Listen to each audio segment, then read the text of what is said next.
अस्सलाम वालेकुम स्टूडेंट्स। आज हमारा लेक्चर नंबर 8 है और आज के हमारे ऑब्जेक्टिव्स ये हैं कि सबसे पहले हम प्रीवियस लेक्चर की रिवीजन करेंगे और फर्दर हम आज उसको प्रोसीड करेंगे, क्योंकि आज हमने डिफरेंट ऑपरेटिंग सिस्टम का एक ओवरव्यू लेना है जो कि इस वक्त मार्केट में एग्जिस्ट करते हैं।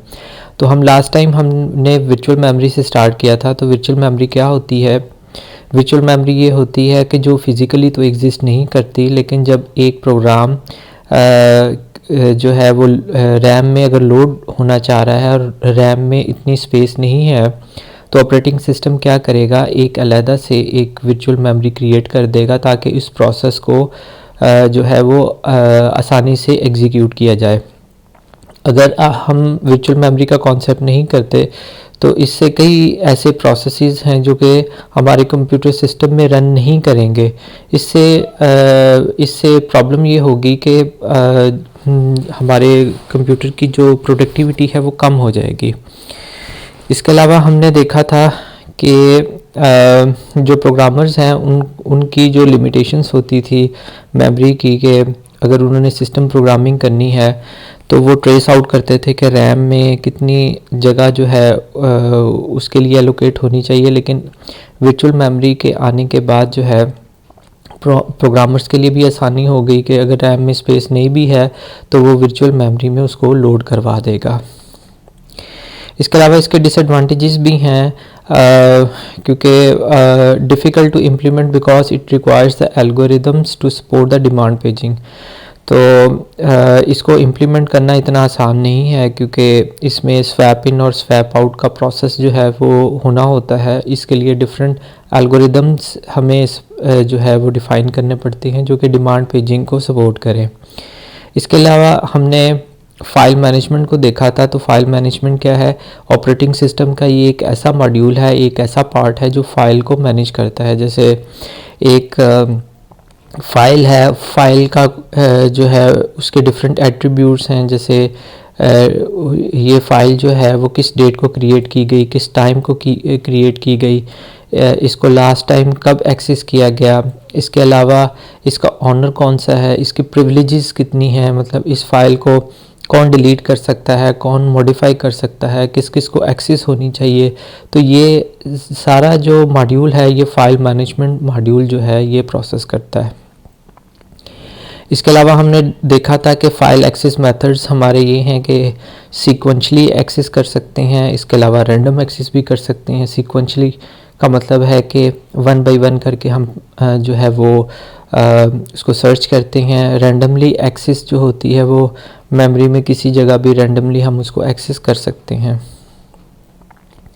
इसके अलावा हमने फ़ाइल ऑपरेशंस को देखा था। फ़ाइल ऑपरेशंस क्या होते हैं? किसी भी फ़ाइल को क्रिएट करना, उसको डिलीट करना, उसको क्लोज़ करना, उसके रीड और राइट के एक्सेस को मैनेज करना, इसको कहते हैं फ़ाइल ऑपरेशंस। इसके अलावा हमने डिस्कस किया था फ़ाइल नेमिंग, कि एक फ़ाइल का जो नेम है वो आप उसको कैसे रख सकते हैं, उसकी लोअर लिमिट भी आपको रखनी पड़ेगी। ये तो नहीं होगा कि एक फ़ाइल का नाम एम्प्टी हो तो कम से कम एक कैरेक्टर या दो कैरेक्टर्स की आपको रिस्ट्रिक्शन देनी पड़ेगी। इसके अलावा मैक्सिमम कैरेक्टर्स की भी इसमें रिस्ट्रिक्शन होगी। इसके अलावा आप जो है आपका जो ऑपरेटिंग सिस्टम है वो डिपेंड करता है कि वो जो स्पेशल कैरेक्टर्स होते हैं जैसे अल्फ़ा, बीटा, गैमा, इसी तरह के और भी स्पेशल कैरेक्टर्स हैं, क्या वो उन स्पेशल कैरेक्टर्स के थ्रू आप नेमिंग कन्वेंशन रख सकते हैं कि नहीं रख सकते। इसके अलावा फ़ाइल एक्सटेंशंस, जब भी हम एक फ़ाइल क्रिएट करते हैं तो उसकी एक्सटेंशन हमें देनी पड़ती है, क्योंकि अगर आप फ़ाइल की एक्सटेंशन नहीं देंगे तो ऑपरेटिंग सिस्टम को पता ही नहीं लगेगा कि ये किस प्रोग्राम में ओपन होनी चाहिए। फॉर एग्ज़ाम्पल अगर कोई प्रोग्राम सी में बना हुआ है तो उसकी जो है फ़ाइल एक्सटेंशन .c होगी। इसके अलावा अगर आपने माइक्रोसॉफ्ट वर्ड का डॉक्यूमेंट जो है वो सेव किया है तो वो docx में होगा या doc में होगा। अगर कोई इमेज है वो jpg इमेज होगा। डॉट अगर गिफ में रखा है तो वो गिफ में होगा। तो इस तरह ऑपरेटिंग सिस्टम को पता लग जाता है फ़ाइल एक्सटेंशन से कि ये एक्चुअल फ़ाइल कौन सी है। वो उसी एप्लीकेशन सॉफ्टवेयर को जो है वो कॉल करेगा ताकि उस फाइल को उसी ऑपरेटिंग सिस्टम के उस एप्लीकेशन सॉफ्टवेयर में ही ओपन किया जा सके।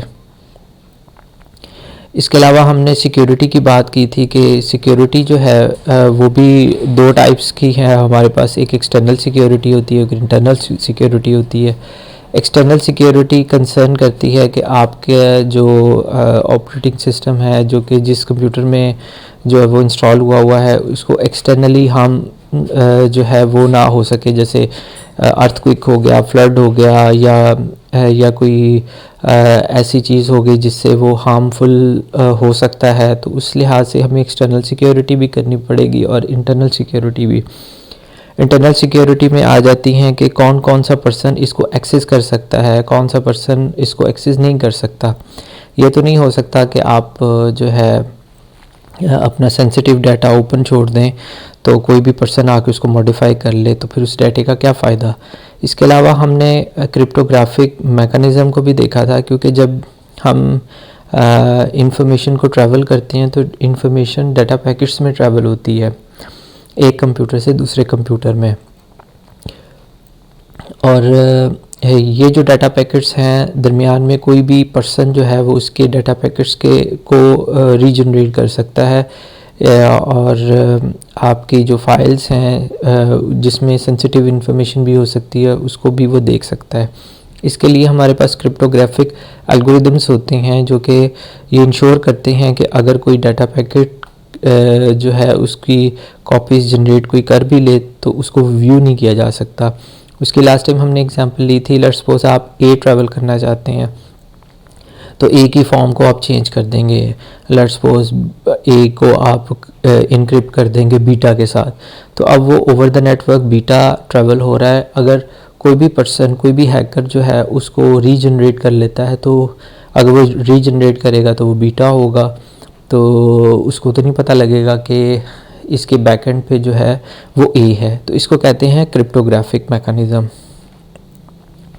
तो यूज़र ऑथेंटिकेशन की हम बात कर ली है। एक्सेस कंट्रोल की बात हमने लास्ट टाइम की थी कि आप जो है लॉगिन और पासवर्ड जो है वो इम्प्लीमेंट करेंगे, वो इंश्योर करेंगे कि सिर्फ ऑथेंटिकेट पर्सन ही उसको लॉगिन कर सके। इसके अलावा जो है लॉग फाइल्स भी आप क्रिएट कर सकते हैं।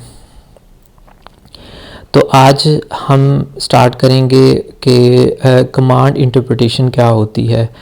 Provides a set of commands using which the user can give instructions to the computer for getting some jobs done by it। तो अगर हमने एक कंप्यूटर को जो है अगर कोई कमांड देनी है तो हमारे पास दो तरीके होते हैं, या तो ग्राफिकल यूज़र इंटरफेस के थ्रू देते हैं या कमांड इंटरप्रिटेशन के थ्रू देते हैं। जैसे अभी मेरे पास सिस्टम है लिनक्स का, तो ये कमांड इंटरप्रिटेशन है। आपके पास ये एक शेल नज़र आ रहा है, इसमें जो भी मैं कमांड दूंगा तो इसके बैकएंड पे एक प्रोग्राम होता है जिसको हम कहते हैं सिस्टम कॉल। तो वो इसकी इंटरप्रिटेशन करके कंप्यूटर को बताएगा कि ये कमांड के थ्रू जो है वो क्या जो है वो कंप्यूटर को इंस्ट्रक्शन देना चाह रहा है। तो इसको कहते हैं कमांड इंटरप्रिटेशन। और ये जितना भी आपके सामने बैकएंड पे है ये सारा ग्राफिकल यूज़र इंटरफेस है। तो command supported by the command interpretation module are known as system calls.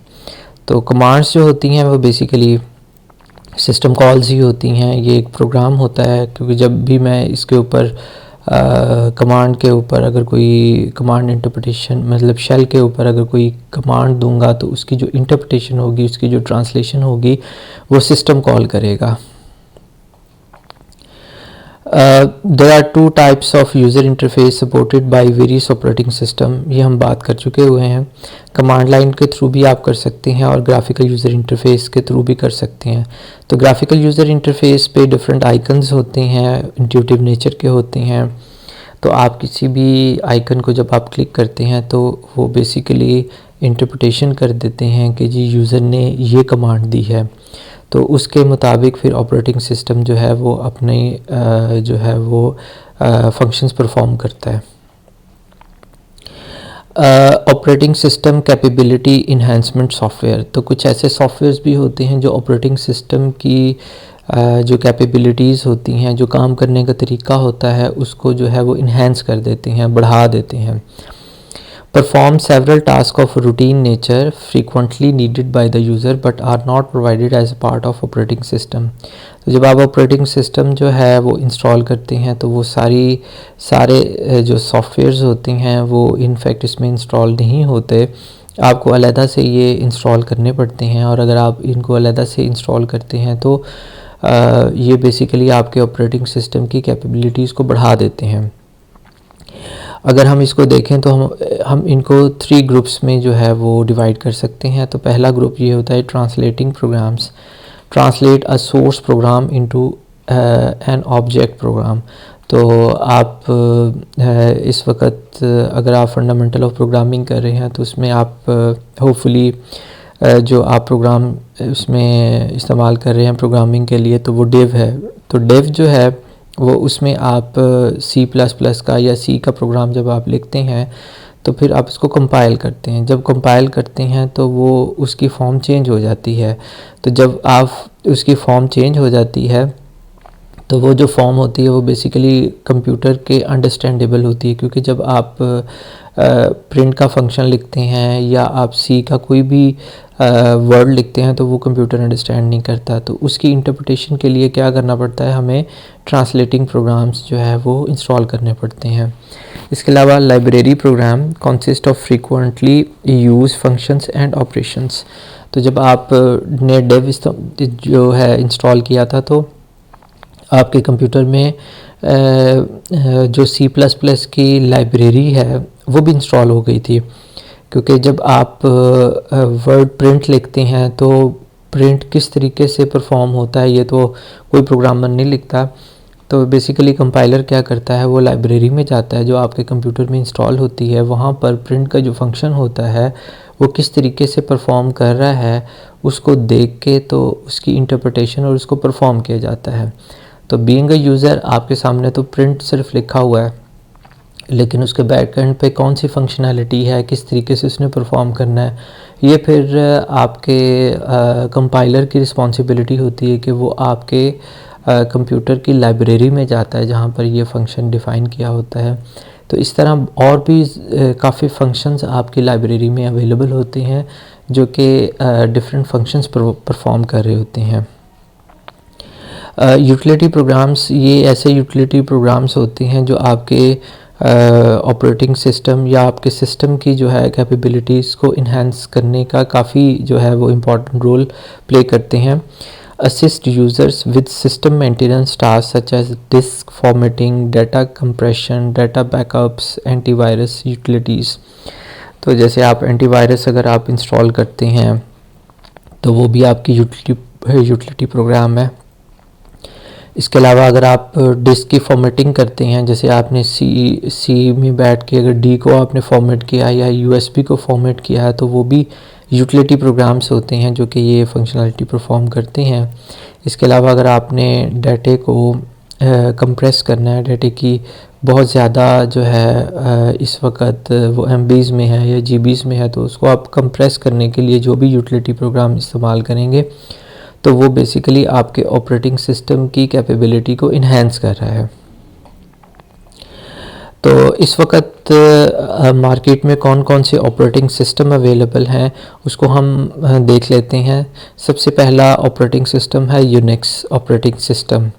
ये 1970s में जो है वो बेल लेबोरेटरीज़ में जो है वो बना था और ये ऑपरेटिंग सिस्टम सी लैंग्वेज में जो है वो बना था। अब तो इसमें मेरा ख़्याल है कि सी प्लस प्लस की भी लाइब्रेरी जो है वो उसकी भी सपोर्ट काफ़ी इस ऑपरेटिंग सिस्टम में होगी। हाईली पोर्टेबल का मतलब है कि वो डिफरेंट प्लेटफॉर्म्स के ऊपर जो है वो इंस्टॉल किया जा सकता है। Multi user time sharing operating system. तो टाइम शेयरिंग ऑपरेटिंग सिस्टम हमने इसी चैप्टर में हमने पढ़े थे, जिसमें एक हमारे पास सिस्टम होता है, उसके मल्टीपल जो है वो टर्मिनल्स होते हैं और हर टर्मिनल के ऊपर कोई ना कोई यूज़र जो है वो काम कर रहा होता है और उसके बैकएंड के ऊपर जो प्रोसेसर होता है वो हाईली जो है वो फास्ट होता है और हर यूज़र यही फील कर रहा होता है कि वो इस सिस्टम को अकेला ही जो है वो यूज़ कर रहा है। तो basically Unix operating system multi user होता है और टाइम शेयरिंग होता है। Used on a wide variety of computers ranging from notebook computers to super computer. तो वैसे तो ये यूनिक्स ऑपरेटिंग सिस्टम ज़्यादातर सर्वर्स के ऊपर या सुपर कंप्यूटर के ऊपर जो है वो इंस्टॉल हुआ होता है। ये नहीं होता कि जी सुपर कंप्यूटर के ऊपर विंडोज़ इंस्टॉल हुई हुई है। ज़्यादातर यूनिक्स ऑपरेटिंग सिस्टम या लिनक्स इंस्टॉल हुआ होता है। Especially prevalent on RISC workstations such as those from Sun Microsystems, HP, IBM and Silicon Graphics। तो ये बड़े बड़े जॉइंट्स हैं, जैसे सन सोलारिस है, HP है, IBM है और सिलिकॉन ग्राफिक्स है। तो ये बहुत बड़े जो है वो कंप्यूटर मैन्युफैक्चरर्स हैं, ये ज़्यादातर इसको यूज़ करते हैं। और वर्क स्टेशंस का मतलब यही है कि ये जो है ऑपरेटिंग सिस्टम जो है वो सर्वर्स के ऊपर हाईली फास्ट कंप्यूटर्स के ऊपर जो है वो इंस्टॉल किया जाता है। स्ट्रक्चर्ड इन 3 लेयर्स, इसकी 3 लेयर्स होती हैं। कर्नल बेसिकली जो ऑपरेटिंग सिस्टम का मेन पार्ट होता है, जो कि ज़्यादातर फंक्शनैलिटीज़ प्रोवाइड करता है ऑपरेटिंग सिस्टम की। आप नेक्स्ट जो है सेमेस्टर्स में ऑपरेटिंग सिस्टम का एक जो है कंप्लीट सब्जेक्ट पढ़ेंगे, उसमें आप डिटेल से देखेंगे कि कर्नल जो है उसकी क्या क्या फंक्शनैलिटीज़ हैं। शेल की इसके अंदर जो है सपोर्ट होती है, जो अभी मैंने आपको दिखाया। इसके अलावा यूटिलिटी प्रोग्राम्स होते हैं जो कि कैपेबिलिटीज़ को इन्हेंस करते हैं। इसके अलावा MS DOS है। ये इनिशली तौर पे जब विंडोज़ ने, MS का मतलब है माइक्रोसॉफ्ट ने इनिशली तौर पर जब ऑपरेटिंग सिस्टम लॉन्च किया था, तो वो सबसे पहले उसकी जो ज़्यादातर सिस्टम के साथ इंटरेक्ट किया जाता था वो DOS के थ्रू किया जाता था। तो बेसिकली अगर मैं इसको ये कहूँ तो ये MS DOS ये तो लिनक्स का है, तो इसी से मिलता हुआ जो है वो एक शेल होता था जिसके ऊपर डिफरेंट कमांड्स दी जाती थी और फिर आपके कंप्यूटर सिस्टम जो है वो डिफरेंट फंक्शनैलिटीज़ को परफॉर्म करता था। सिंगल यूज़र है MS DOS, जबकि हमारे पास यूनिक्स था वो मल्टी यूज़र था, एक से ज़्यादा था। Single user operating system for IBM and IBM compatible personal computers. तो ये इनिशली तौर पर IBM कंपैटिबल पर्सनल कंप्यूटर्स पे इंस्टॉल हुआ है। तो इसके अंदर स्ट्रक्चर्ड इन 3 लेयर्स, इसकी भी 3 लेयर्स होती हैं। सबसे पहले बायोस होती है, बेसिक इनपुट आउटपुट सिस्टम। तो जब आप कोई ऑपरेटिंग सिस्टम इंस्टॉल करने जाते हैं, तो अगर आपके हार्डवेयर के ऊपर HP का भी हो सकता है, डेल का हो सकता है, IBM का हो सकता है, किसी भी कंपनी का हो सकता है। तो जब सबसे पहले हम ऑपरेटिंग सिस्टम किसी भी हार्डवेयर पे इंस्टॉल करते हैं, तो अभी तो हार्डवेयर के ऊपर कोई ऑपरेटिंग सिस्टम है ही नहीं, तो फिर उस हार्डवेयर को कैसे इंस्ट्रक्शंस दी जाती हैं, वो बायोस के थ्रू दी जाती हैं। अमूमन डिफरेंट ऑपरेटिंग सिस्टम के ऊपर F2 या F9 या F8 बटन के थ्रू बायोस में जाया जाता है और वहाँ पर डिफरेंट ऑप्शंस होती हैं कि जी हमने USB के थ्रू इसको बूट करवाना है, या हमने इसको जो है CD-ROM के थ्रू करवाना है, और किसके थ्रू हमने करवाना है। तो उसको बूट जो है वहाँ से इंस्ट्रक्शन दी जाती है, उसके ऊपर ऑपरेटिंग सिस्टम बूट होता है। बूट होने के बाद जब ऑपरेटिंग सिस्टम इंस्टॉल हो जाता है, तो ऑपरेटिंग सिस्टम के अंदर फिर वो कर्नल भी इंस्टॉल हो जाता है और शेल भी इंस्टॉल हो जाता है। तो आप कंप्यूटर को, ऑपरेटिंग सिस्टम को 3 तरीक़ों से जो है वो इंस्ट्रक्शंस दे सकते हैं। बायोस के थ्रू दे सकते हैं, कर्नल के थ्रू दे सकते हैं और शेल के थ्रू दे सकते हैं। very popular in 1980s, now not in much use and development with the launch of Microsoft Windows operating system in 1990s। तो in fact ये 1980s के इरा में ये काफ़ी जो है पॉपुलर था, लेकिन जब माइक्रोसॉफ्ट अपने 90s में विंडो 98 आ गई, विंडो XP आ गई, तो उसके बाद फिर ये डॉस की इतनी ज़्यादा अहमियत नहीं रही, क्योंकि डॉस में काम करने से पहले आपको जितनी भी कमांड्स होती हैं डॉस की, या तो उसकी लिस्ट आपको अपने पास रखनी होती है, उसको मेमोराइज़ करना पड़ता है कि किस कमांड से कौन सी चीज़ हम कर सकते हैं। जैसे अगर एक फ़ाइल को डिलीट करना है तो उसकी एक अलहदा कमांड होगी, और अगर किसी को एक फ़ाइल को कॉपी करके दूसरी लोकेशन पे लेके जाना है तो उसकी भी एक कमांड होगी। तो एक आपके पास एक हैंडबुक होती थी MS डॉस की, जिसमें सारे जो है वो कमांड्स थी जिसको मेमोराइज़ करना पड़ता था, और इसकी एक्सपर्टीज़ बहुत कम लोगों में थी। लेकिन जैसे ही माइक्रोसॉफ्ट ने अपने डिफरेंट ऑपरेटिंग सिस्टम के वर्जन्स लॉन्च किए जो कि ग्राफिकल यूज़र इंटरफेस थे, तो आइकन्स की मदद से जो है ऑपरेटिंग सिस्टम को विंडोज़ को यूज़ करना आसान हो गया। तो फिर इसकी अहमियत इतनी ज़्यादा नहीं रही। माइक्रोसॉफ्ट विंडोज़, तो MS डॉस के बाद फिर माइक्रोसॉफ्ट विंडोज़ अपने ऑपरेटिंग सिस्टम को लेके आई, डेवलप बाय माइक्रोसॉफ्ट एक कंपनी का नाम है, विंडोज़ जो है ये उसकी प्रोडक्ट का नाम है। तो विंडोज़ जेनेरिकली तो एक ऑपरेटिंग सिस्टम है, और इसी तरह रेड हैट एक कंपनी का नाम है, लिनक्स उसकी ऑपरेटिंग सिस्टम का नाम है। इसी तरह सन जो है कंपनी का नाम है, सन सोलारिस जो है वो उसके ऑपरेटिंग सिस्टम का नाम है। इसी तरह एप्पल एक कंपनी का नाम है, और मैकइंटोश जो है ये उसके ऑपरेटिंग सिस्टम का नाम है। तो इसी तरह माइक्रोसॉफ्ट एक कंपनी है और उसकी ये एक प्रोडक्ट है to overcome the limitation of MS DOS operating system. तो 1990s में जो है वो माइक्रोसॉफ्ट ने अपने ऑपरेटिंग सिस्टम्स को लॉन्च किया जो कि ग्राफिकल यूज़र इंटरफेस के सपोर्ट के साथ था, क्योंकि डॉस ऑपरेटिंग सिस्टम में सारे काम नहीं किए जा सकते थे, और कमांड के थ्रू जितने काम किए जा सकते थे उतना तो सपोर्ट किया जा सकता था, लेकिन इसके अलावा भी जो है फंक्शनलिटीज़ रिक्वायर्ड थी जो कि डॉस ऑपरेटिंग सिस्टम प्रोवाइड नहीं करता था। Single user multitasking operating system, तो ये एक यूज़र जो है वो इसके ऊपर काम कर सकता है। मल्टीटास्किंग का मतलब है एक से ज़्यादा टास्क जो है ये ऑपरेटिंग सिस्टम जो है वो परफॉर्म कर सकता है। Native interface is a graphical user interface, तो ये हमारे पास ग्राफिकल यूज़र इंटरफेस है, इसमें डिफरेंट आइकन्स होती हैं और आइकन्स की एक अपनी एक मीनिंग होती है। तो उस मीनिंग को देखते हुए उन आइकन्स को देखते हुए आप इसको इस्तेमाल कर सकते हैं। Designed to be not just an operating system but also a complete operating environment. तो अब ये दो वर्ड्स हो गए, एक ऑपरेटिंग सिस्टम का वर्ड इस्तेमाल हो गया, एक ऑपरेटिंग एनवायरनमेंट की बात कर ली। तो ऑपरेटिंग सिस्टम तो आप हमने फंक्शनलिटीज़ पढ़ ली कि ऑपरेटिंग सिस्टम का मेजर जो काम होता है वो रिसोर्सेज को इस्तेमाल करना होता है, रिसोर्सेज की एलोकेशन करना होता है, और कंप्यूटर को इस्तेमाल करने के लिए आसानी पैदा करना होता है।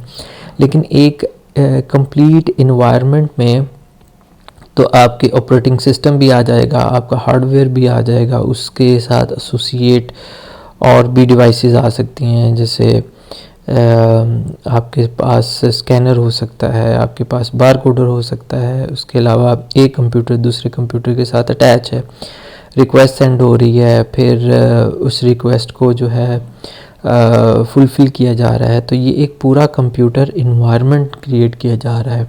इसके अलावा विंडोज़ का जो ऑपरेटिंग सिस्टम है उसके डिफरेंट वर्जन्स आ रहे हैं, और हर वर्जन में नई कैपेबिलिटीज़ आ रही हैं, आगे से ज़्यादा फंक्शनैलिटीज़ को इन्हेंस किया जा रहा है। तो उसको कहते हैं कंप्लीट ऑपरेटिंग एनवायरनमेंट।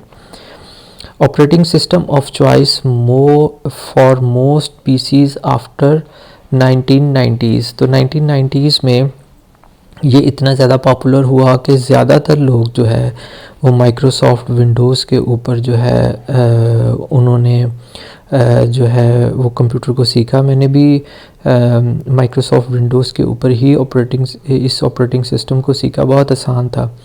लेकिन जैसे जैसे कंप्यूटर साइंस को पढ़ते गए और भी ऑपरेटिंग सिस्टम्स की जो है नॉलेज आनी शुरू हो गई। लिनक्स को देखना शुरू कर दिया, यूनिक्स के ऊपर हम उसको देखा, इसके अलावा मैक ऑपरेटिंग सिस्टम को देखा।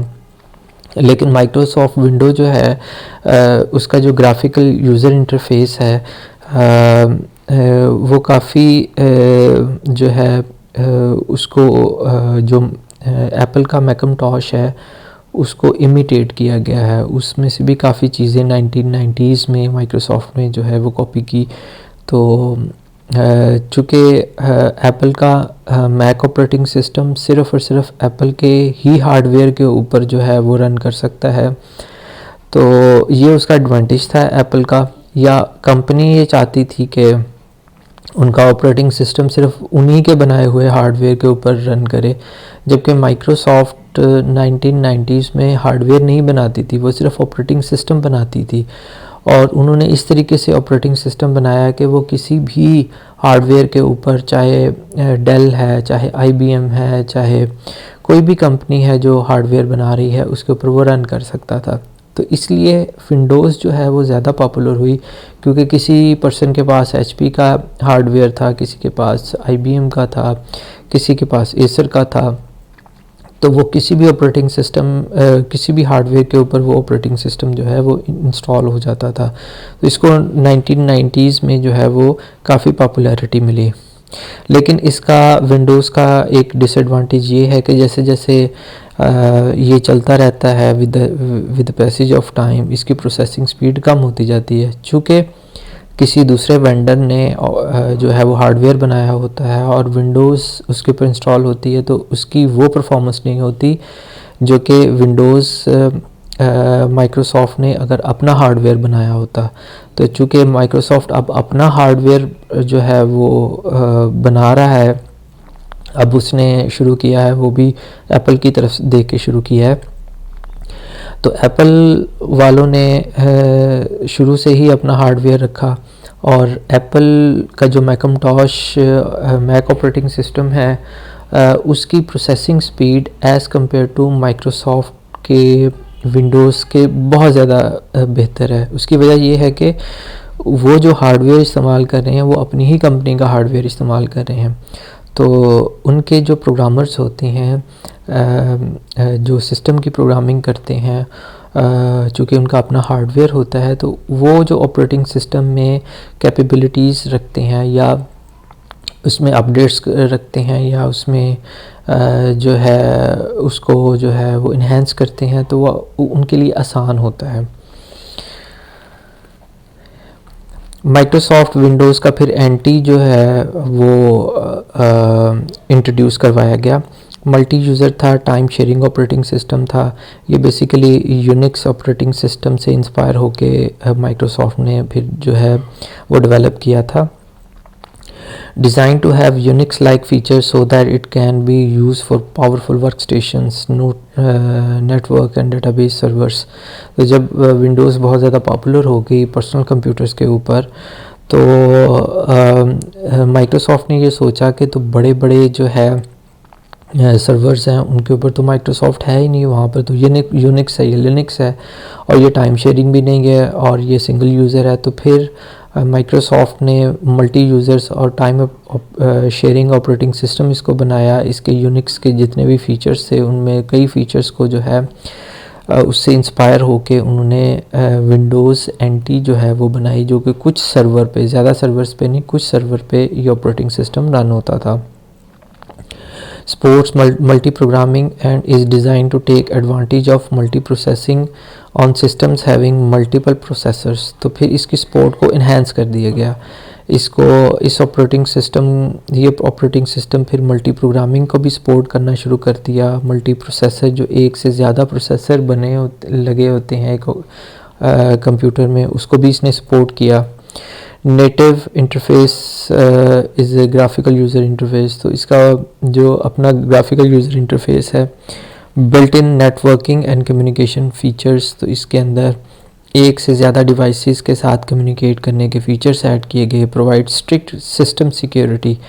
अगर हम सिक्योरिटी की बात करते हैं तो विंडोज़ की इतनी ज़्यादा सिक्योरिटी नहीं होती जितनी ज़्यादा जो है यूनिक्स में और लिनक्स में होती है, लेकिन चूँकि विंडोज़ वालों ने काफ़ी वो यूनिक्स और लिनक्स से इंस्पायर थे सिक्योरिटी के पॉइंट ऑफ व्यू से, तो फिर उन्होंने अपनी सिक्योरिटी को इन्हेंस करना शुरू कर दिया। Rich set of tools for software development, तो इसके साथ साथ जो सॉफ्टवेयर बनाने वाली टीम है उसके लिए भी जो है डिफरेंट टूल्स जो है वो बनाए गए ताकि मैक्सिमम प्रोग्रामर्स जो है वो इससे जो है वो बेनिफिट ले सकें। लिनक्स ऑपरेटिंग सिस्टम, ये भी एक ऑपरेटिंग सिस्टम है, मैं लिनक्स ही इस्तेमाल कर रहा हूँ। लिनक्स की भी आगे डिफरेंट डिस्ट्रीब्यूशंस हैं। Open source operating system enhanced and backed by the thousands of programmers world wide, तो ये एक ऐसी ऑर्गेनाइजेशन है जो कि ओपन सोर्स है, आप इसको फ्रीली डाउनलोड कर सकते हैं, इसके कोई चार्जेस नहीं होते। और चूँकि ओपन सोर्स है इसका सोर्स भी आपको जो है वो मिल जाता है। इसको थाउजेंड्स ऑफ प्रोग्रामर्स ने बनाया हुआ है।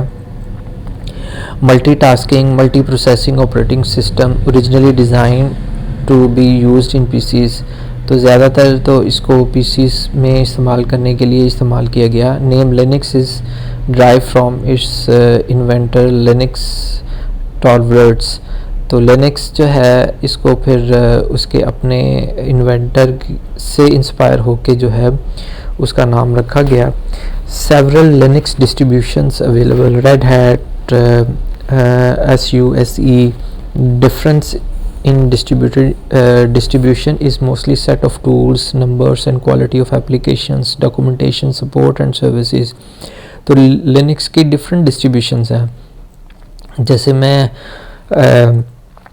लिनक्स का मिंट वर्जन इस्तेमाल कर रहा हूँ, इसके अलावा कई लोग उबंटू यूज़ करते हैं, वो भी लिनक्स डिस्ट्रीब्यूशन है। इसके अलावा फेडोरा है, फेडोरा भी जो है वो भी एक लिनक्स की डिस्ट्रीब्यूशन है। तो इस तरीके से जो है वो लिनक्स के अपने बेनिफिट्स हैं। बेनिफिट्स ये हैं कि इसकी processing speed as compared to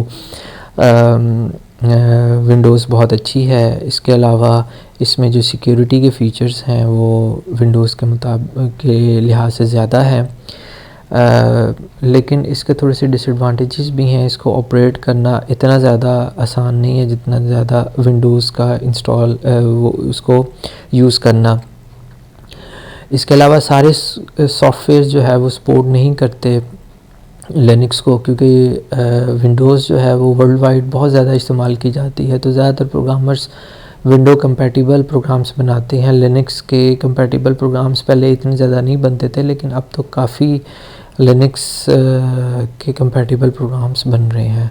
तो स्टूडेंट्स, ये हमारे ऑपरेटिंग सिस्टम थे जो इस वक्त मार्केट में अवेलेबल हैं। होपफुली आपको काफ़ी अंडरस्टैंडिंग हो गई होगी कि मार्केट में इस वक्त कितने ऑपरेटिंग सिस्टम अवेलेबल हैं, उनके क्या फ़ीचर्स होते हैं और ऑपरेटिंग सिस्टम कितने टाइप्स के होते हैं, उसमें कौन कौन से मॉड्यूल्स होते हैं और हर मॉड्यूल की क्या क्या फंक्शनैलिटी होती है। टेक केयर, अल्लाह हाफिज़।